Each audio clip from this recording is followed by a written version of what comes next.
I picked Nebraska to win. I thought they could end the streak. It's 27, 29, 540 is what it feels like. Consecutive games lost against a ranked opponent for Nebraska. You know, there's something on brand for me about having picked Nebraska to win that game, because I've kind of been doubling down on this is the year this team will break through. I've picked Penn State to go 12-0. I think Nebraska will be good. I've picked Texas Tech to make the Big 12 championship game. That pick might actually be good. You know what Nebraska was missing in this game? The it factor.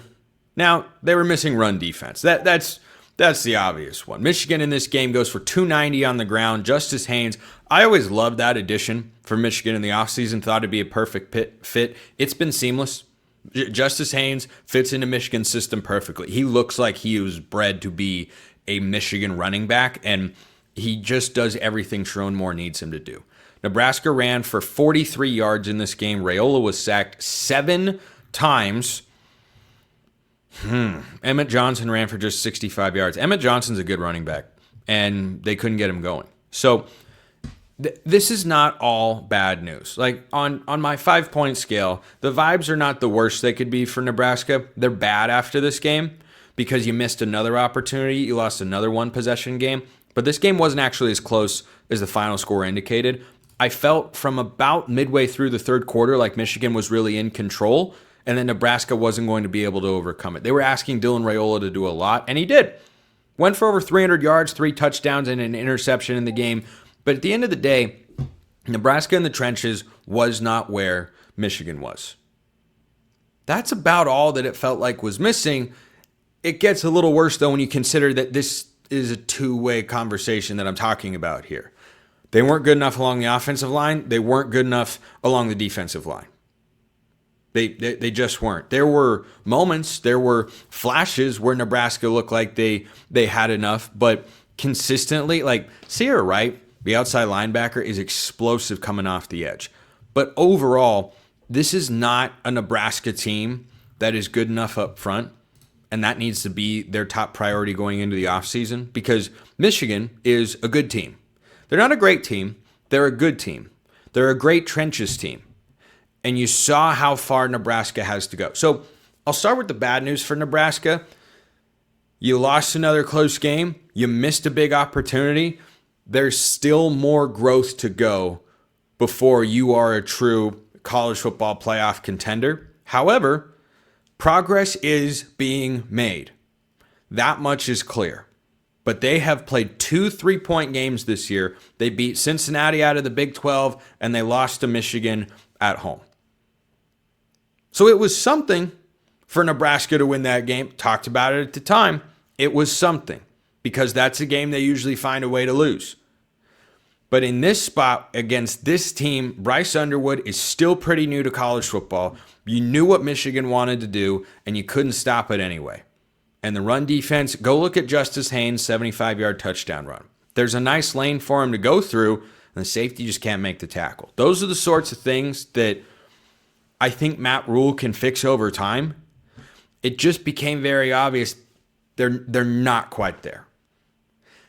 If you put the Big Ten into 3 tiers, Nebraska in the eyes of some, up to tier 1 this year, but at the bottom of it, they're at the top of tier 2. I still think they're a good team. I still think their preseason win total of 7.5. I still think they're going over that. But Nebraska's been waiting to reascend to be a conference title contender for a long time. And Matt Rhule can get them there. On Saturday, they didn't look like a team that is there. Now, when they take on Michigan State, they have a bye first.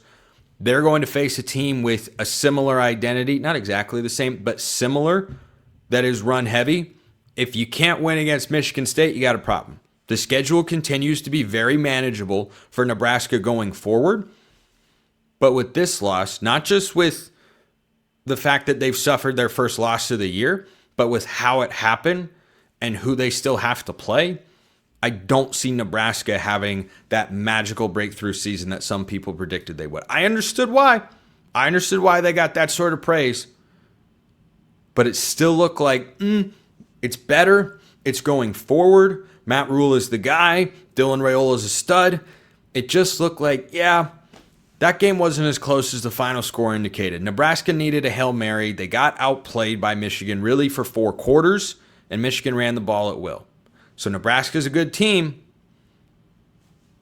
but that was a chance to prove, hey, we're a top-tier team in the Big Ten. Nah, didn't look like that. Speaking of which, I don't fully understand how this happens every year. It needs to be studied in the history of college football.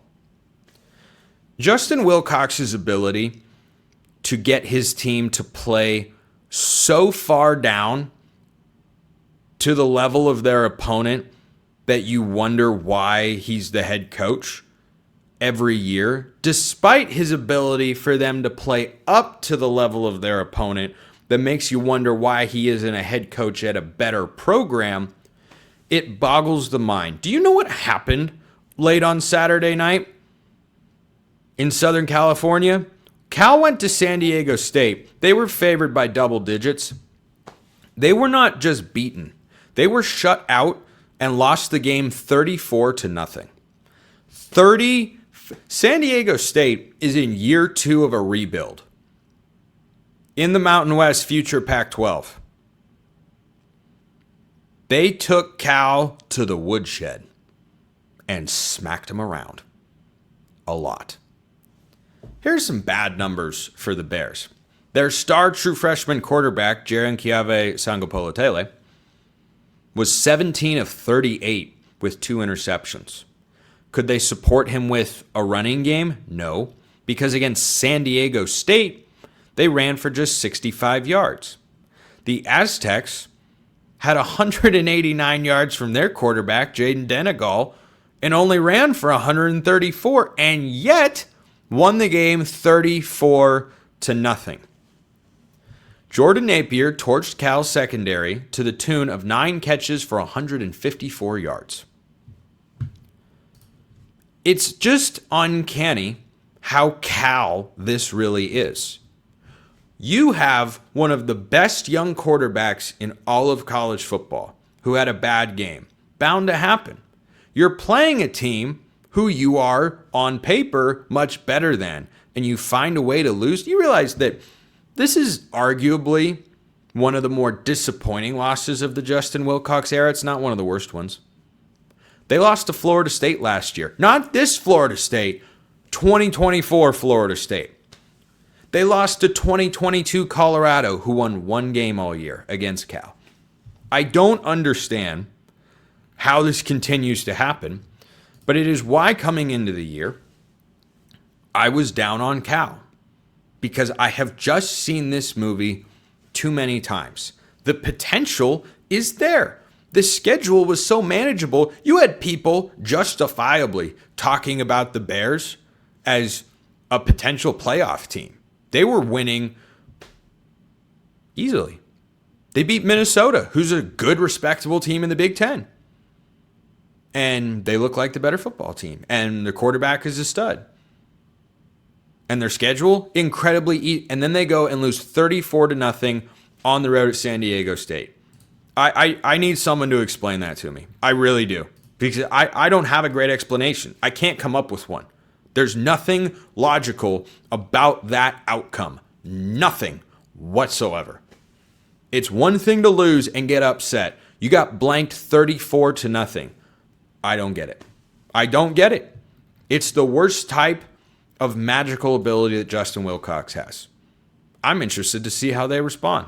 I'm interested to see what this means for JKS's future in Berkeley. Because I tell you what, when this season doesn't even have to end. We know tampering exists. He's getting phone calls. He's getting texts. He's going to get offers. Cal better be putting together a lot of money, and they better figure this out, or he won't be your quarterback next year.